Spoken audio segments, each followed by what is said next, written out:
Siapa yang ingin balasan di dunia, Allah persembahkan balasan itu. Siapa yang ingin di akhirat juga, Allah persembahkan semuanya. Itu diwujudkan, diaplikasikan oleh Allah bagi orang-orang yang senantiasa bersyukur. Ingatlah dunia ini sementara, Bapak Ibu. Seenak apapun makanan yang hari ini dihidangkan, hanya seukuran telunjuk nikmatnya. Begitu masuk di dalam perut, hilang. Durian yang begitu enak, tetapi kenikmatan akhirat tidak pernah bisa terbayangkan, dan tidak akan bisa manusia menganalisis kenikmatan yang begitu besar. Maka dunia ini tempat kita untuk menabung amal-amal soleh. Ad-dunya mazra'atul akhirah. Dunia ini adalah ladang akhirat. Kemudian yang terakhir adalah yakin. Jangan sampai kehilangan keyakinan kita. Lebih-lebih tantangan kita di akhir zaman, tetap sampai hakul yakin. Bahkan Allah menggerakkan kita semua, wa'bud rabbaka hatta ya'tiyakal yakin.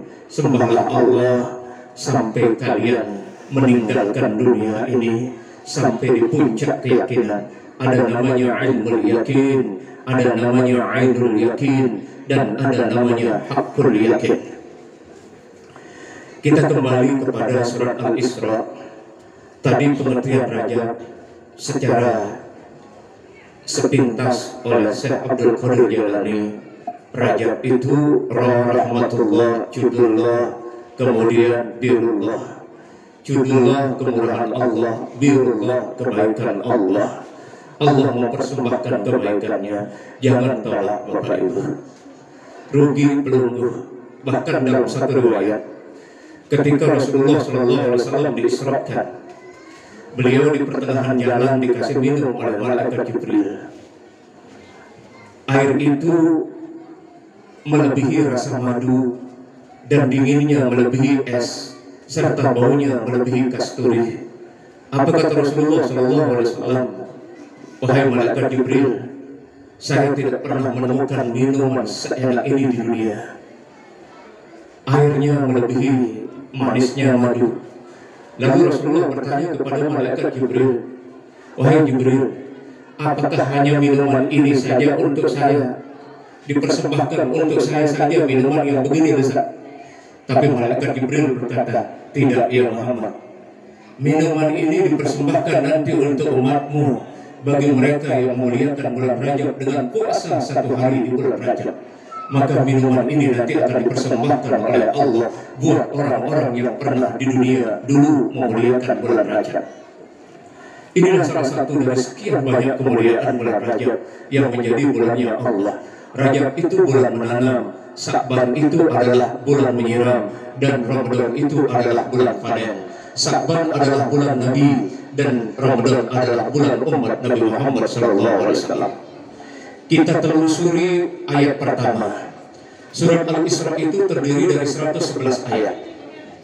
Ayat pertamanya berbicara tentang Isra. Dan anehnya, dahsyatnya ayat ini Bapak Ibu, setarnya mulai dengan kalimat tasbih, dan pada ujung ayat 111 ditutup oleh Allah dengan kalimat tahmid dan takbir. Menurut para mufassir, kalau ada di dalam Al-Quran pelungguh temukan surat-surat yang diawali dengan tasbih, maka ayat itu memiliki makna yang luas, penuh dengan keajaiban dan kegaiban. Apa yang makna yang terkandung di dalam ayat ini? Pada nafas ini sudah ada satu kalimat tasbih. Kalimat tasbih itu menunjukkan suatu peristiwa yang dahsyat yang sempat menggoncangkan alam semesta ini dan tidak sanggup dipikirkan oleh akal manusia. Mari kita coba analisis ayat ini dalam perspektif para mufassir. Subhanalladzi asra bi 'abdihi lailan minal masjidil haram. Maha suci Allah. Di sini kita diajarkan untuk bertasbih oleh Allah. Makanya ada para ulama tasawuf mengatakan di bulan Rajab adalah bulan kita harus banyak-banyak bertasbih. Karena ada peristiwa yang sangat luar biasa. Menurut Imam Mutawalli Sya'rawi di dalam kitabnya Isra dan Mi'raj, andaikan ada suatu pesawat yang paling cepat di alam semesta, kalaulah Cina membuat pesawat yang luar biasa cepatnya, Jepang membuat pesawat yang begitu hebat, Rusia menampilkan pesawat supersonik yang begitu cepat, tapi kalau bersanding dengan peristiwa Isra Mi'raj dalam tempo yang singkat, walaupun miliaran tahun, tidak akan pernah ada pesawat manapun yang paling canggih di dunia ini akan menembus 7 lapisan langit itu. Kenapa demikian? Karena yang menskenario perjalanan di sini adalah Allah. Kenapa tidak langsung mengatakan Muhammad? Di sini dia mengatakan Abdul. Ada 5 nama Nabi Muhammad di dalam Al-Quran. Pertama namanya Abdul, yang kedua namanya Muhammad. Di mana kita temukan kalimat Abdul di dalam Al-Quran? Subhanalladzi asra bi 'abdihi. Yang kedua namanya Muhammad kita temukan di dalam Al-Quran surah Ali Imran. Wa ma Muhammadun illa rasulun qad khalat min qablihi ar-rusul. Kemudian namanya Rasul, di mana kita temukan di surah Al-Fat. Muhammadur Rasulullah walladzina ma'ahu asyiddaa'u 'alal kuffari rahama'u bainahum. Kemudian yang keempat namanya Nabi, di mana kita temukan kalimat Nabi di dalam surah At-Tahrim ayat pertama, ya ayyuhan nabiyyu lima tuharrimu ma ahallallahu lak tabtaghi mardat azwajik. Kemudian di mana kita temukan nama Ahmad, min ba'dihi ismuhu Ahmad. Ini nama-nama beliau yang dirilis di dalam Al-Quran. Namanya yang paling terkenal di langit namanya Ahmad. Namanya yang terpilar di bumi namanya Muhammad. Dari kata Ahmad ini lahirlah sholat. Huruf alif berdirinya kita sholat. Huruf ha rukunya kita sholat. Huruf mim sujudnya kita sholat. Huruf dal duduknya kita sholat. Coba perhatikan huruf itu. Ini tinjauan para ulama sufi mengenai kata Ahmad. Makanya kalau para malaikat itu menyebut namanya Ahmad. Assalamualaikum ya Ahmad Muhammad Rasulullah. Inilah salam-salam para malaikat di langit ketika berjumpa dengan baginda Rasul. Ada juga dalam konteks tasawuf, Assalamualaikum ya Ahmad Muhammad Ahid Wahid. Ini nama-nama beliau di dalam kitab Dalailul Khairat. Beliau memiliki 200 nama. Dan di dalam bukunya Prophetic Intelligency Kenabian Rasulullah yang dikarang oleh Syekh Hamdani Bakron, beliau menulis nama Rasulullah SAW. Di situ ada 200 nama. Ada namanya Ahmad, ada namanya Muhammad, ada namanya Ahid, ada namanya Wahid, ada namanya Toha, ada namanya Yasin, ada namanya Habibullah, dan seterusnya. 200 nama beliau punya.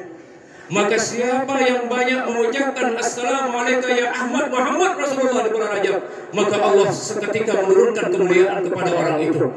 Bahkan Rasulullah SAW ketika disampaikan salam semua umat Nabi Muhammad SAW dan salawat yang disampaikan oleh umat Nabi Muhammad SAW kepada baginda Rasul SAW, ya Rasulullah, ada umatmu si fulan bersalawat 1 kali kepada engkau, dan ada umatmu si fulan menyampaikan salam takzim kepada engkau. Maka apa kata Rasulullah SAW? Setiap umatku yang menyampaikan salam kepadaku, yang bersalawat kepadaku, ruhku dibangkitkan oleh Allah, dan aku menyambut salam semua umatku, dan aku menyambut semua salawat umatku, dan aku berikan dia 10 kebaikan. Aku berikan 10 untuk umatku yang bersalawat. Lalu kemudian malaikat Mikail melapor kepada Allah Subhanahu wa ta'ala, ya Allah, si fulan di bumi umat Nabi Muhammad bersalawat dan menyampaikan salam takzim kepada beliau. Maka Allah menjawab, aku beri 10 rahmat kepada umat Nabi Muhammad yang menyampaikan 1 kali salam takzim dan salawat kepada baginda Rasul. Disebutkan di dalam kitab Lubabul Hadis, diterangkan Rasulullah SAW mengatakan, saya bersalawat sekali untukku, maka Allah membalas 10 kebaikan. Saya bersalawat 10 kali untukku, maka Allah membalas 100 kebaikan. Saya bersalawat 100 kali untukku, maka Allah membalas 1000 kebaikan. Dan siapa yang bersalawat untukku 1000 kali, maka dia tidak akan diwafatkan oleh Allah sebelum diperlihatkan surga oleh Allah di dalam sakratul mautnya. Subhanallah. Ini keagungan Nabi Muhammad SAW. Maka peristiwa Isra ini menggentarkan alam semesta. Apa awalnya Isra Mi'raj? Pernah terjadi perdebatan langit dan bumi, Bapak Ibu. Makanya dengan inilah Nabi diisrakan oleh Allah. Apa kata langit kepada bumi? Wahai bumi, saya itu lebih mulia daripada engkau. Maka bumi bertanya, apa kemuliaan wahai langit? Saya di situ ada matahari yang menyinari seluruh dunia ini, seluruh hutan-hutan rimba, dan saya ada bintang, saya ada bulan. Maka bumi menjawab, wahai langit, di bumi ada gunung-gunung menjulang tinggi, ada lautan terhampar luas, ada hutan-hutan yang sangat indah, dan di situ ada pemandangan-pemandangan yang indah. Lalu langit berkata lagi, wahai bumi, di langit itu ada namanya Baitul Ma'mur, tempat di mana para malaikat bertawaf siang dan malam.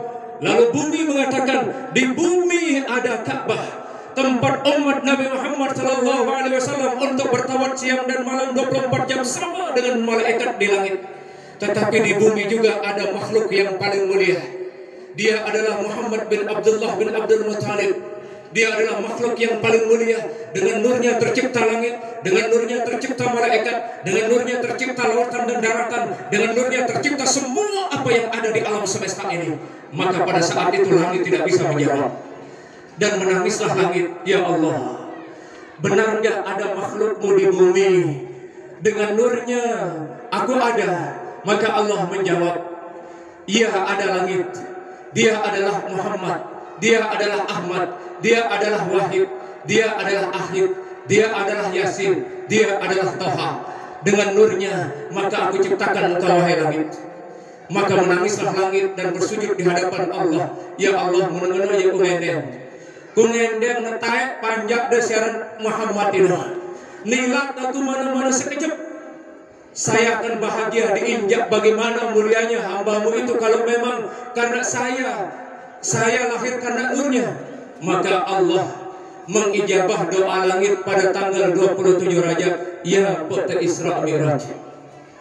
Adanya permintaan langit kepada Allah supaya Nabi Muhammad.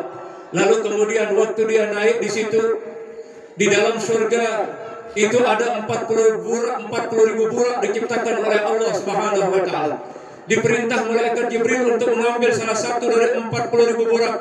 Yang anehnya Bapak Ibu, burak ini semua di dahinya, di keningnya itu bertuliskan Muhammad. Ada satu burak di dalam surga itu yang menangis, gelisah, susah. Didatangilah oleh malaikat Jibril, wahai burak, kenapa kau tidak makan dan minum? Apa kata beliau, burak ini?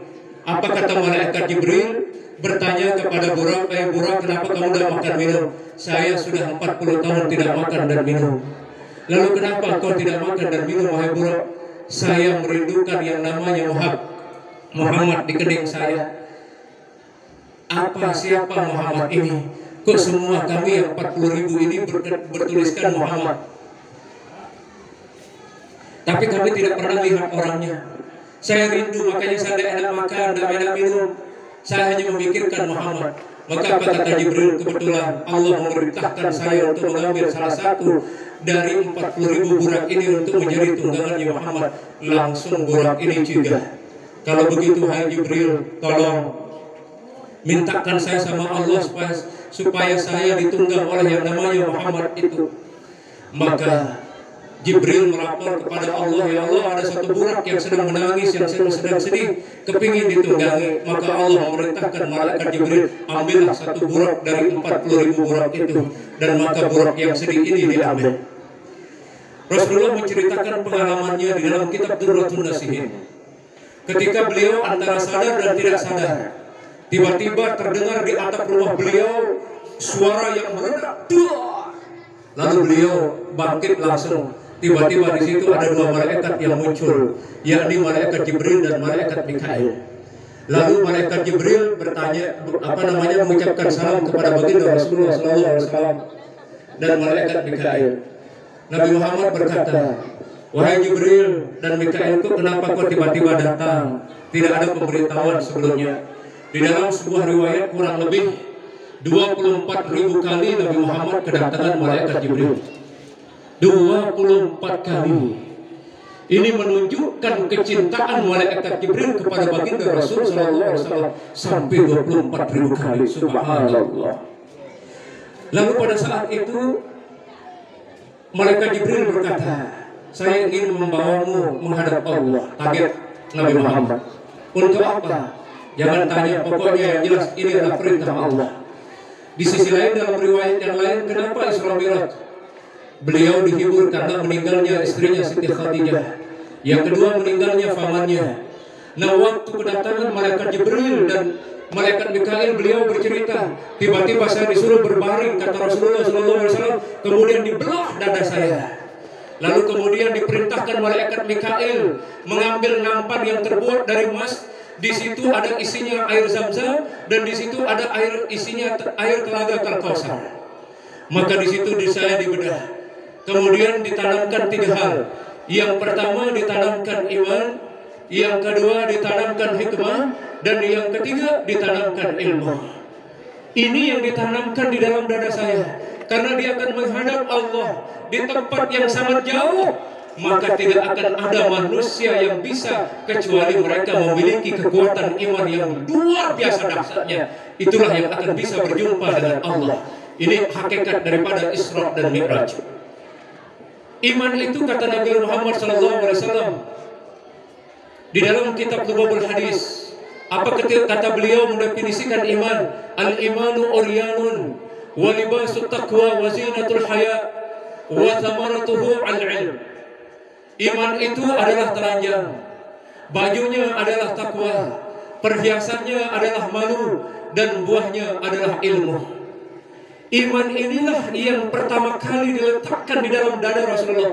Makanya di dalam sebuah dalam kitab Tarekat Qadariyah Naqsabandiyah, di situ diungkapkan ada 5 kali di bedah dadanya Rasulullah SAW. Yang pertama dikala beliau berumur 4 tahun 8 bulan. Yang kedua dikala berumur 10 tahun 8 bulan. Dan yang ketiga ketika berumur 27 tahun. Yang keempat di saat berumur 41 tahun 6 bulan. Dan yang kelima di saat beliau akan di-Isra Mi'rajkan oleh Allah Subhanahu wa ta'ala, itu terakhir dibedah dadanya oleh malaikat Jibril dan Mikail. Yang ditanamkan iman. Jadi iman itu, kata baginda Rasul, adalah suatu yang telanjang, dan pakaian iman itu adalah takwa. Kita tidak hanya cukup beriman, tapi harus menjadi manusia-manusia yang bertakwa. Waalaikumsalam warahmatullahi wabarakatuh. Alhamdulillahilladzi wahaba li 'alal kibari Ismail wa Ishaq. Inna rabbi lasami'ud du'a. La ilaha illallah. La ilaha illahu, la ilaha illa anta, innani anallah, la ilaha illa ana fa'budni wa aqimis salata li dzikri. La ilaha illallah qabla kulli ahad, la ilaha illallah ba'da kulli ahad, la ilaha illallah yabqa rabbuna wa yafna kullu ahad. Sadaqallahul azim. Segala puji hanya milik Allah Subhanahu wa ta'ala yang menggenggam langit dan bumi beserta segala isinya, yang menggenggam jiwa-jiwa manusia, yang mendetakkan jantung manusia, yang mengalirkan darah di sekujur tubuh manusia, yang mendesahkan napas bagi kehidupan manusia. Semoga dengan nikmat yang Allah berikan kepada kita menjadi hamba-hamba Allah yang pandai bersyukur. La in syakartum la azidannakum wa la in kafartum inna azabi lasyadid. Wa qala aidan wa qalilun min ibadiyasy syakur. Wa qala aidan fa bi ayyi ala'i rabbikuma tukadziban. Salawat dan salam kita haturkan kepada junjungan alam Nabi kita, Nabi besar Muhammad sallallahu alaihi wasallam, yang telah membimbing kita untuk mengenal agama Islam, agama yang diridhai oleh Allah Subhanahu wa ta'ala. Inna ad-dina 'indallahi al-Islam. Dan moga-moga Allah wafatkan kita kelak dalam keadaan Islam. Wala tamutunna illa wa antum muslimun. Yang sama-sama kita hormati Bapak Kepala Desa, para tokoh agama, tokoh masyarakat, singkatnya hadirin hadirat yang berkesempatan hadir pada peringatan Isra dan Mi'raj ini. Semoga Allah Subhanahu wa ta'ala meridai kita semua, mengampuni segala kehilafan kita, dan memberkahi pertemuan kita pada pagi menjelang siang ini. Qala Allah Ta'ala fi kitabihil karim, A'udzu billahi minasy syaithanir rajim. Bismillahirrahmanirrahim. Subhanalladzi asra bi'abdihi laylan minal masjidil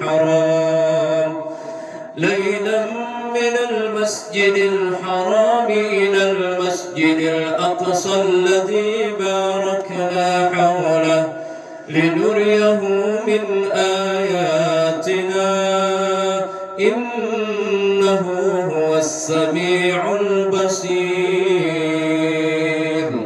Wa qala aidan aqimis salata liduluki syamsi ila ghasaqil laili wa qur'anal fajr inna qur'anal fajri kana mashhuda wa minal laili fatahajjad bihi nafilatan lak asa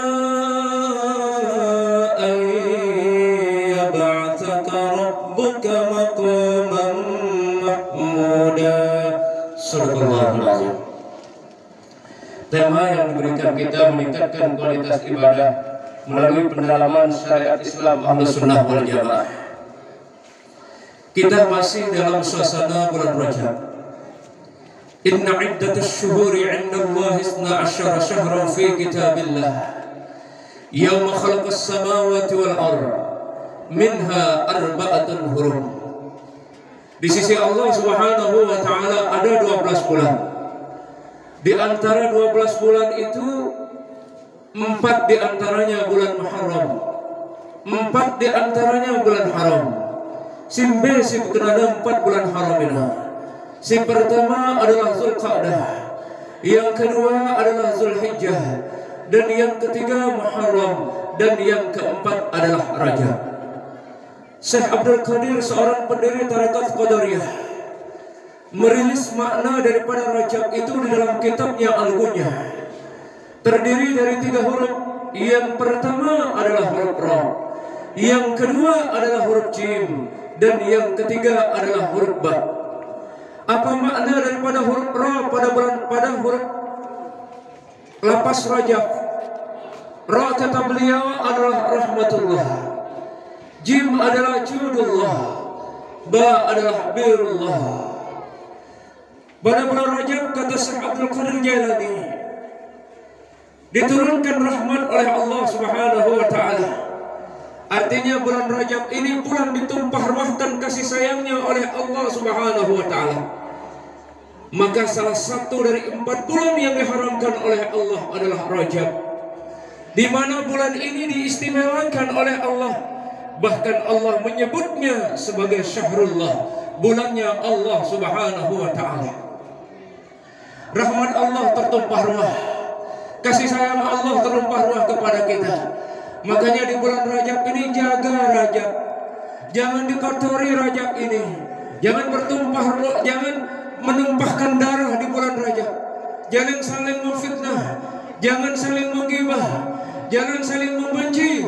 Karena bulan ini adalah bulan Allah yang Allah muliakan, sampai dikatakan oleh Allah menjadi bulan haram. Ini artinya tangan kita harus terjaga untuk tidak menyakiti orang lain. Mulut kita harus terjaga untuk tidak memfitnah orang lain. Pikiran kita harus terjaga untuk tidak berpikiran kurang baik. Karena bulan ini bulan yang diagungkan oleh Allah. Bahkan Allah menyandarkan bulan ini menjadi bulannya Allah sendiri. Kalau Allah menyandarkan satu bulan dengan nama Allah sendiri disematkan di situ, berarti bulan itu memiliki keagungan dan kemuliaan. Pantaslah kalau bulan ini Allah tumpah ruahkan kasih sayang. Maka kita sebagai umat Nabi Muhammad SAW, hendaklah kita menebar kasih sayang seluas-luasnya. Apapun organisasi pelungguh, apapun jabatan pelungguh, apapun partai pelungguh, jangan sampai kita berpecah belah gara-gara itu. Dan tanda-tanda umat Nabi Muhammad yang sejati adalah dirilis oleh Allah Subhanahu wa taala di dalam surah Al-Fat. Muhammadur Rasulullah walladzina ma'ahu asyidda'u 'alal kuffari ruhama'u bainahum tarahum ruk'an sujada yabtaguna fadlan minallahi wa ridwana simahum fi wujuhihim min atharis sujud. Tanda-tanda umat Nabi Muhammad SAW di dalam ayat ini. Pastikan kita masuk di dalam ayat ini. Jangan sampai kita sekedar ngaku umat Nabi Muhammad, tapi sesungguhnya jauh daripada ayat ini. Lebih-lebih di akhir zaman ini muncul berbagai macam fitnah yang terjadi di belahan umat, di tengah-tengah umat Islam, di belahan dunia Islam. Fitnah, ghibah merajalela, kemudian kejahatan merajalela. Maka lewat momentum peringatan ini, mari kita jaga persatuan dan kesatuan. Kita jaga akidah kita jaga Islam kita jaga keimanan kita, sehingga kita lulus mengarungi bahtera kehidupan di dunia sampai kita berjumpa dengan Allah dalam keadaan hati damai. Karena Allah hanya ingin mengadakan perjumpaan kepada orang-orang yang damai hatinya, orang-orang yang suci hatinya. Jangan dikotori hati kita dengan urusan-urusan dunia yang tidak penting, yang mengakibatkan kita terderai bertemu dengan Allah. Jangan sampai kita kotori diri kita sehingga kita tidak berjumpa dengan Sang Pencipta yang memiliki ruh kita, yang memiliki pikiran kita. Maka di sini jelas tanda-tanda umat Nabi Muhammad asyidda'u 'alal kuffar, sangat benci terhadap kekafiran. Kekafiran itu bukan saja orang yang tidak beragama, tapi mengingkari nikmat Allah itu juga termasuk dalam kategori kafir. Apa jawabannya? Wala in kafartum inna 'adzabi lasyadid.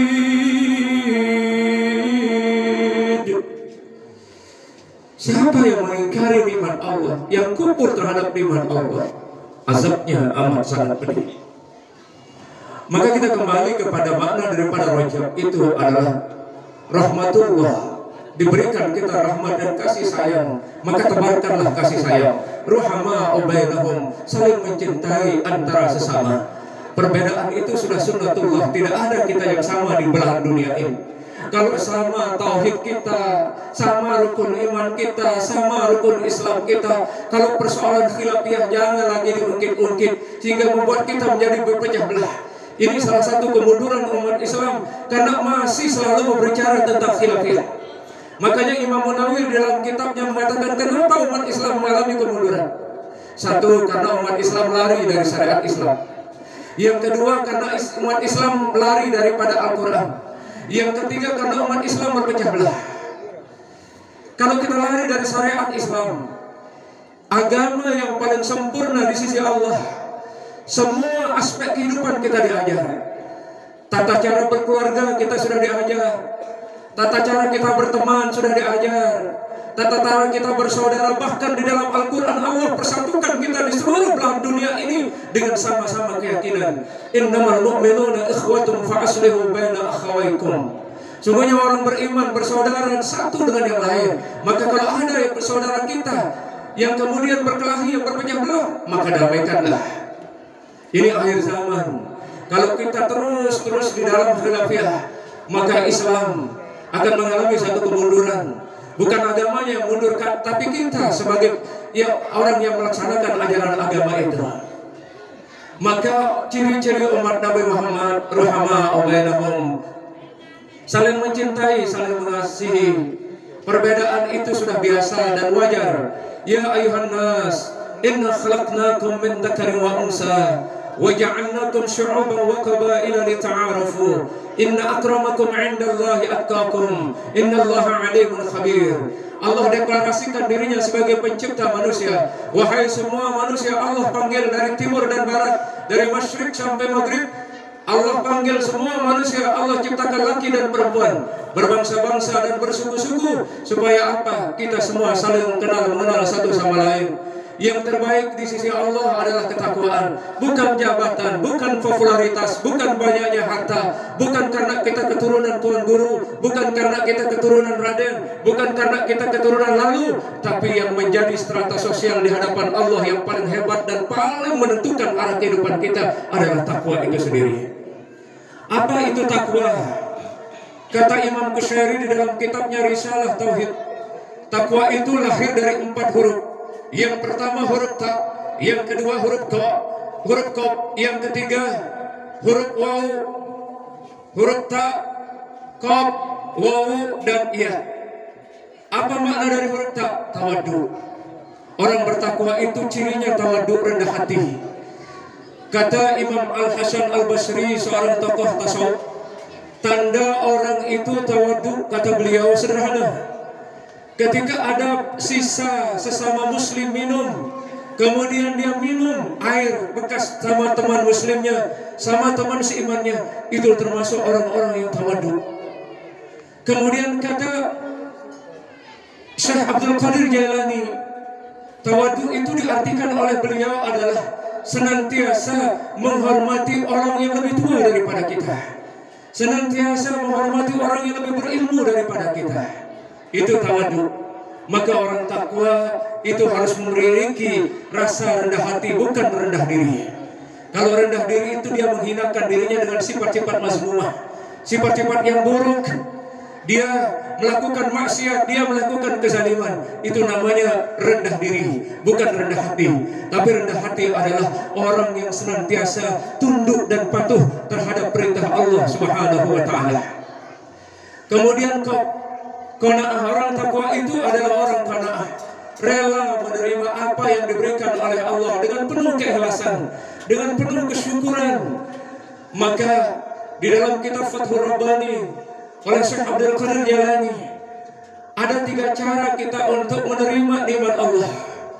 Yang pertama, tingkatan tertinggi yang disebut syukur itu adalah bersyukur kepada Allah, bukan kepada nikmatnya. Luwean itu kan kadang terbalik. Jajan kita dikasih, kemudian barang-barang tembeng itu, kemudian benda-benda yang lain, kita lebih memfokuskan diri untuk bersyukur dengan benda-benda itu, lupa kepada pencipta benda-benda itu, lupa kepada yang maha kaya yang memiliki seluruhnya di alam semesta. Maka di dalam kitab Fathur Rabbani oleh Syekh Abdul Qadir Jailani mengatakan, syukur yang pertama adalah mengenal Allah sebagai pemberi nikmat itu.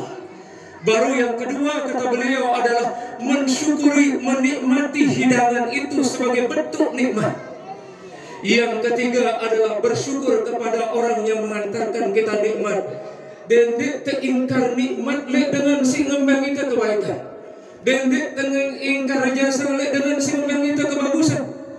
Itulah cara kita, kata Syekh Abdul Qadir Jailani di dalam kitab Fathur Rabbani, mensyukuri nikmat Allah. Yang pertama, kita bersyukur dengan adanya Allah yang memberikan kita nikmat, yang menciptakan seluruh jasad kita, roh kita.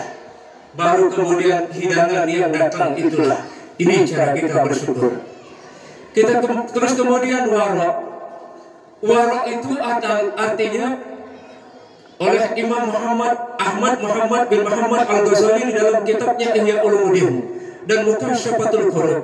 Sampai karena wara membelakangi dunia, semata-mata kita menuju akhirat. Bukan berarti kita meninggalkan dunia semata, tidak, karena kita hidup di dunia.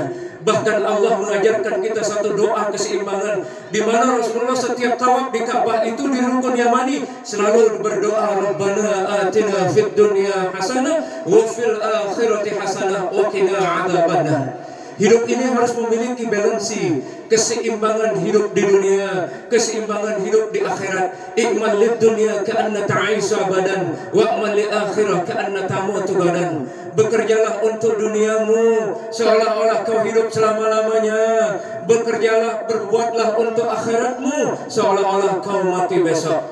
Man arada dunya fa'alaihi bil ilm wa man arada al-akhirah fa'alaihi bil ilm. Atau kama qala Nabi sallallahu alaihi wasallam, siapa yang ingin dunia maka dengan ilmu, siapa yang ingin akhirat maka dengan ilmu.